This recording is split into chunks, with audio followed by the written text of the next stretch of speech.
Dans la vidéo d'aujourd'hui, je vais donc te donner les différentes étapes, le cycle de vie d'un projet de machine learning.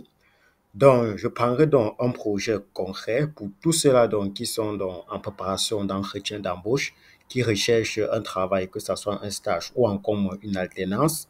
Donc, je vais donc vous donner les différentes compétences que vous devez chercher à avoir pour pouvoir décrocher un contrat vraiment de bonne qualité. Donc, comme je vous ai toujours dit, orientez vos apprentissages sur les projets parce que ce n'est qu'en réalisant des projets que vous montez en compétences rapidement. Donc, on va donc parler d'un projet. Le projet pour lequel je vais donc vous parler ici, c'est l'analyse des performances de vente avec Azure DevOps. Donc, l'objectif sera donc de créer une pipeline de données pour analyser les performances de vente en utilisant Snowflake. Donc, pour ceux qui ne connaissent pas Snowflake, j'ai déjà fait une vidéo sur Snowflake. Donc, on va donc utiliser les outils tels que Snowflake, Databricks et Power BI avec une intégration complète de CI/CD pour continue integration and continue deployment via Azure DevOps. Donc, la première étape de notre projet sera donc la collecte des données. Donc, notre collecte de données se fera donc via Snowflake. Donc, Snowflake va nous permettre donc de stocker des données. On va utiliser donc Snowflake pour stocker les données brutes de vente. La deuxième étape sera dans le machine learning. Donc, on va donc passer à ce qu'on va appeler le Databricks. Donc, on va donc essayer de faire la connexion à Snowflake. On va donc connecter Databricks à Snowflake pour accéder aux données.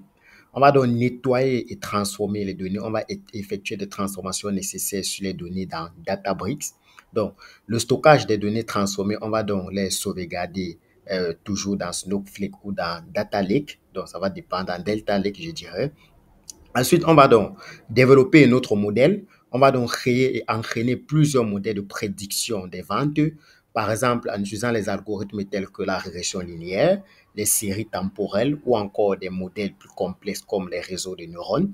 On va donc évaluer notre modèle. L'évaluation de notre modèle, on pourra donc le faire avec les métriques tels que accuracy, le RMSE ou encore MAE.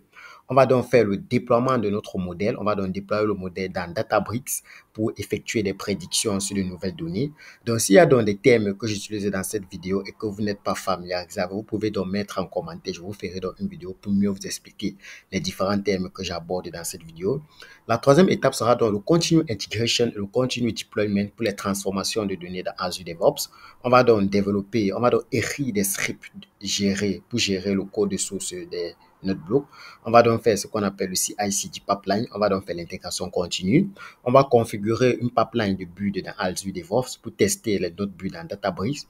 Donc, on va donc pouvoir aussi interagir avec Databricks et Azure DevOps. Donc, ensuite, le déploiement en continu. On va donc automatiser le déploiement des notebooks et des transformations avec une pipeline de release dans Azure DevOps.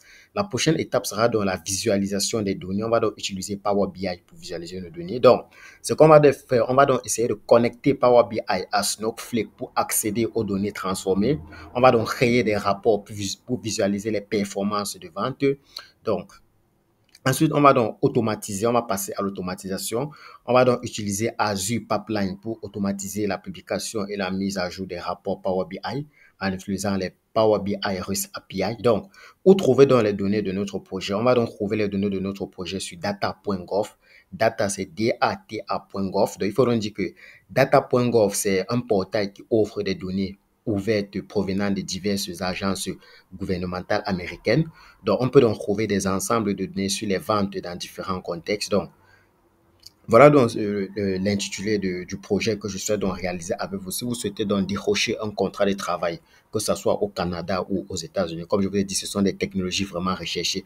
Il faut se mettre à jour à chaque fois qu'il y a une nouvelle technologie qui sort. Donc, c'était donc Twinge en tant que David pour le compte de Big Data. Donc, on se prend donc dans une prochaine vidéo pour déjà faire l'analyse de performance de vente. Donc, on va d'abord commencer par créer. Je vous ai montré comment créer un compte sur Snowflake. Donc, on va donc essayer de voir comment créer une pipeline de données pour analyser les performances à travers Snowflake. Donc, on se prend dans une prochaine vidéo. Bye.